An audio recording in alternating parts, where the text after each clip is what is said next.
Hi, just a quick recap without the voice to say that I've done another run today. It went quite well until maybe up to the end where the battery was running low, and it was my fault. I put it in higher speed mode because the battery seems to have more energy at the time. But I tried to go a little bit too fast on the sidewalk, and when jumping off a curb it was higher than I expected, so took a slight spill. I was alright, but the handlebar hit the ground in such a way that the lever stayed stuck in speed, so that's a risk. It kept on going, it wouldn't stop. So luckily for me, there was an electric bike rental stand just next to where I had the fall, so it stopped there, kept rolling, and I could catch it, turn it off, and check what was wrong with the gear change, the speed change. So that was a lucky accident, which showed me that even though you put it on high speed, don't put it to the max, go halfway, or even if it's a little jerky when you go too slow, because it keeps wanting to go faster. So it's not the best thing to be in high speed going to low mode, but at least you can pass easier. And the other mode, when it starts getting low, it's still a decent speed, but then it seems like a crawl, because you go from 15 kilometers to 10, which is strange a little bit. When you put in high speed mode, you still can go up to 20-25 kilometers an hour, which is rather quick in an urban area. So next time I will be aware and try to put it a little lower. So that should be in the footage a little later on. Hopefully it's going to be something that I can put early enough. I have 2 footages to finish before, and it should be the 3rd one after that. So yeah, that's pretty much it. And other than that, well, I've been experimenting with different kind of possibility for eventually putting cameras on top of different caps. So depending on if the day is sunny or if the day is cloudy, it might differ a little bit, but I'm trying to find one that is in cotton, not in polyester, because otherwise it's too hot, a little bit too hot to have polyester on the head during those kinds of heat waves. So yeah, it was a pretty interesting day. Had to cut short a little bit because of that. I wanted to check that everything was fine, just checking the charging.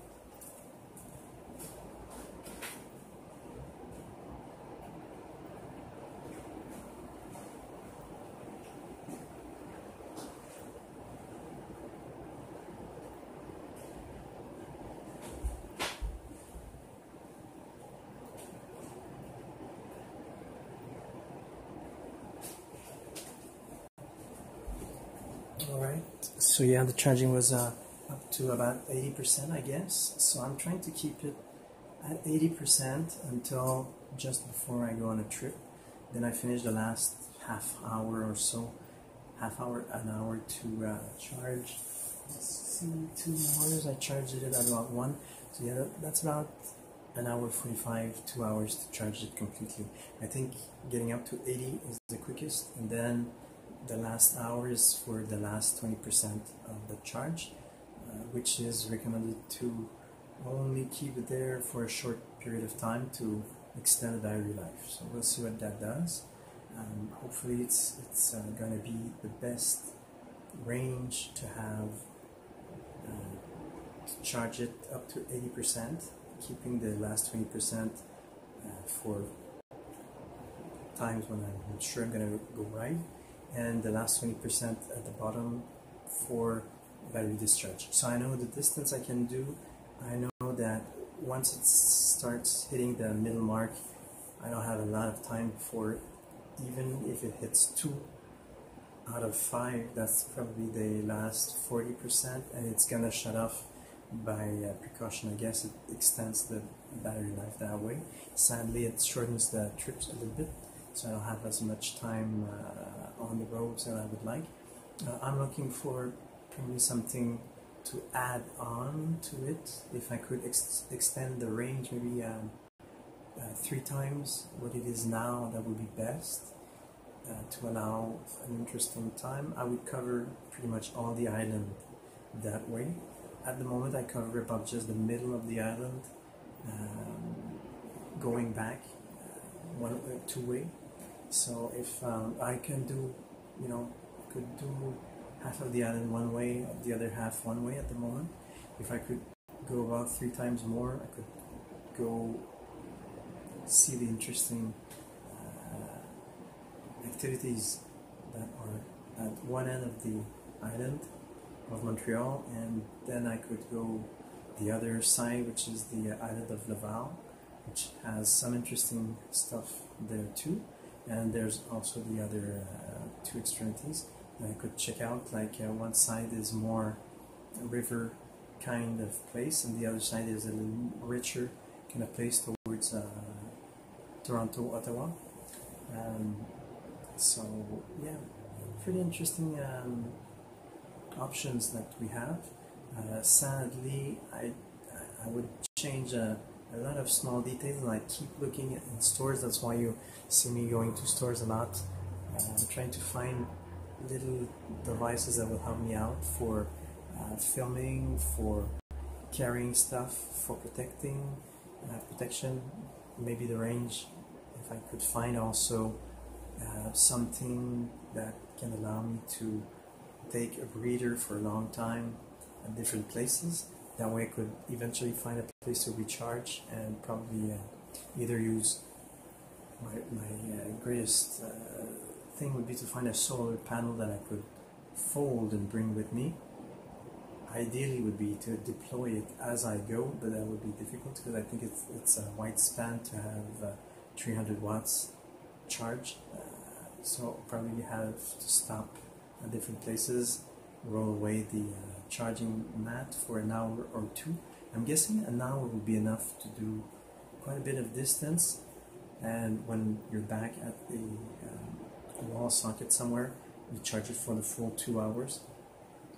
That way you get the small extended range charge at the end. So that's pretty much what I'm doing right now. I'm going back and forward, getting ideas. Hopefully the footage will be better today. I know the last leg of the footage, after the spill, most likely I forgot to replace the camera properly, so I'm gonna probably lose a bit of footage there. And I had a slight problem with the B camera at the beginning of the trip, so we'll see. Hopefully it's gonna be better. I've added a chest strap that goes higher, so I can put it on and off when I go inside of stores. I prefer to take it off. It looks a little less strange. And I keep my B camera when I go in stores. That way, if I see something, because I've seen something back on the footage that I didn't see. I was looking for a hat to do a test, which wasn't expensive at all, and I'll be able to go back, and I know where it is because I saw it on the footage on the cameras. So hopefully that part will be fixed. I'll be able to do at least some of the things I wanted to do earlier on. And I was lucky enough to not have rain also today. So, and last few days they were announcing rain. I did take a chance to go have a trip anyways, and it was pretty much a good day. It started to rain hard after I came back, so I'm happy about the way I can use the weather information on the phone. I use 2 things. I use the hourly details, and I use the radar, Doppler radar, that I didn't have before. That gives me very accurate information on if it's going to rain or not. That is the main important part for me of the weather, the Doppler radar that I've often shown around in different websites when I show a little map with the red stuff, which is the rain, or waves, radiation waves that are sometimes referred to as Tesla waves. That's really interesting. So anyways, yeah, pretty exciting times we live in.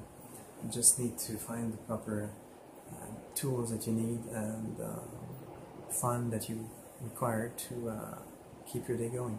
So yeah, I'm gonna keep doing that, get a lot on the plate for the next few days. Hopefully can bring you along on the trips, and we'll talk to you next time. Have a good day. Bye.